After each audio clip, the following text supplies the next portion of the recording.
Hey everyone, welcome to Miniature Painting 101, a series of videos where I teach you how to paint miniatures from start to finish. And this is going to be part 22 of my Miniature Painting 101 series, Bone, where I will teach you the basics of painting bone colors on miniatures. So this is going to be the model that we're going to obtain. It is a skeleton, and as you can see, I painted a nice bone color on the miniature. So, when you're choosing to paint bones, if the model is primarily bone colored, I recommend using a very light primer, such as this white primer from Stynylrez. At darkest, I'd go a gray. Now, if the model is primarily a dark color, you can go black, but there's always an extra step or an extra paint that you have to use whenever you go with a black primer, so I like to save time. If I was going with a dark primer, this would be the trio of colors I'd use. I'd start with the base of Zandri Dust, an Agrax Earthshade, first highlight of Ushabti Bone, and second layer of Screaming Skull. But because we decided to go with a really light primer on this case, since it's a very light color we're trying to obtain, you can kind of remove that Zandri Dust out of the equation.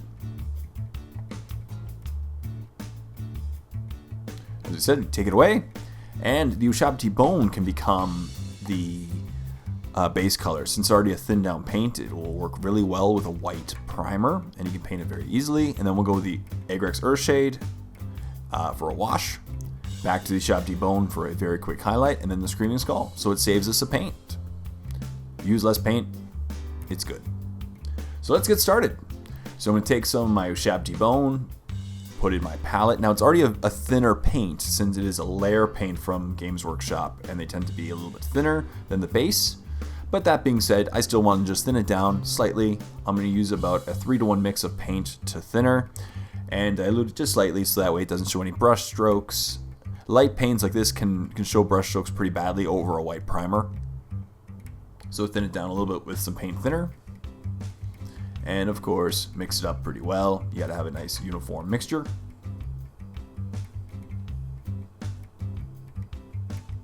And this is great. So essentially, we've already chosen our base coat and our shade and our highlight colors. Now we just got to decide how we want to highlight the colors, and which I'll go over later.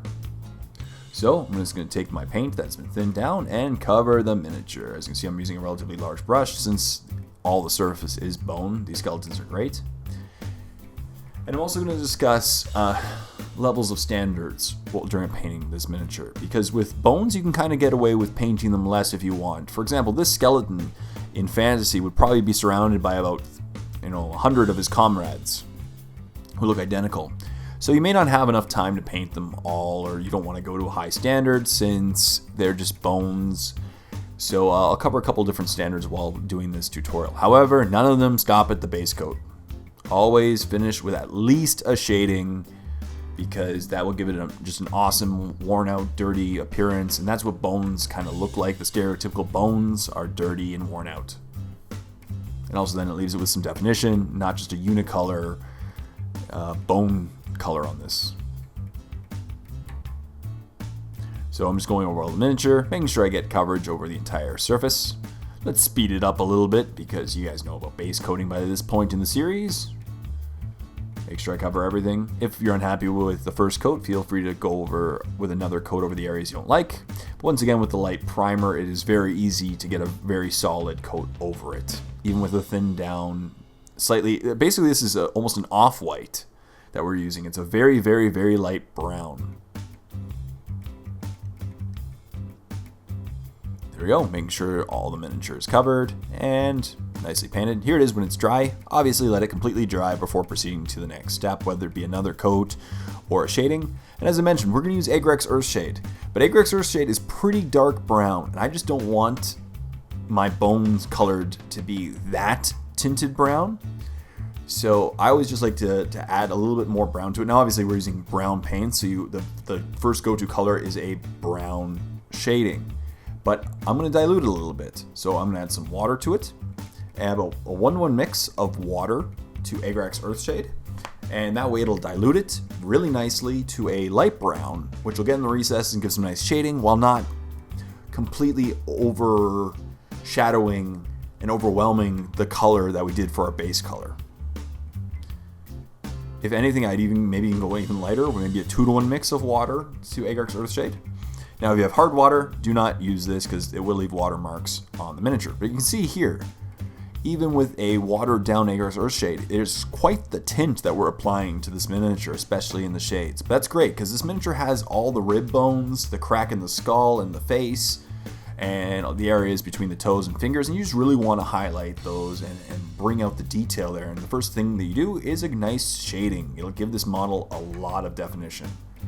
Now, as I mentioned, now if you have a lot of models to paint up and you want to go to a lower standard, feel free to stop after this step, because bones have a dull appearance. They're not like metals, where if you finish after a shade, it looks unnatural because it's just really worn and dirty and not shiny at all. Bones can be dull, so you can let this shade dry, which you see here. It's completely dry, and now you have a really worn out, dirty bone appearance. Now, if you want to go for that and you want to stop here, feel free, but that's not where we're going to stop because that's not the basics of bone painting. So the next step is to choose what effect you want the highlight to obtain in the next step. Now, I really like my bones to have dusted appearance, so I'm going to go with a dry brush. Now, if you want a more solid highlight, go with an overbrush, or you can go with an edge highlighting just to control exactly where you want. I just really want to bring out the edges and the raised surfaces, so I'm going to give it a very, very light dry brush with the base color, Ushabti Bone. And as you can see here, I'm just covering the areas. Now, this will really make the areas like the ribs really pop, as well as the skull. It'll bring out the ridges in the back plates and the skull and the legs really just pop, and this is a very quick step. This is actually where I'd recommend stopping if you're painting 100 models. This is a great step to finish on because you can see here some great tonal variation, and it looks good. And after one step, it wouldn't take me very long at all. Here's what it looks like, but because we're going to keep going, we're going to do an even lighter dry brush. Once again, you have to choose what effect you want to go. If this is a model that has a lot of definition, like a giant skeleton, you may want to do an edge highlight over specific edges to pick them up and make them stand out. But since it's a small model, I'm just going to go with a light dry brush of Screaming Skull.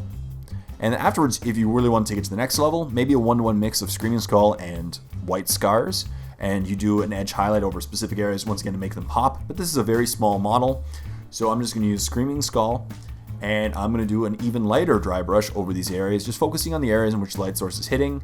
And I really want to focus on the skull because that is the primary focal point to me of this model. That crack in the face really brings your eyes to the skull, and as well as the rib cage and the fingers. As you can see now, there's just a little bit more tonal variation. Looks great.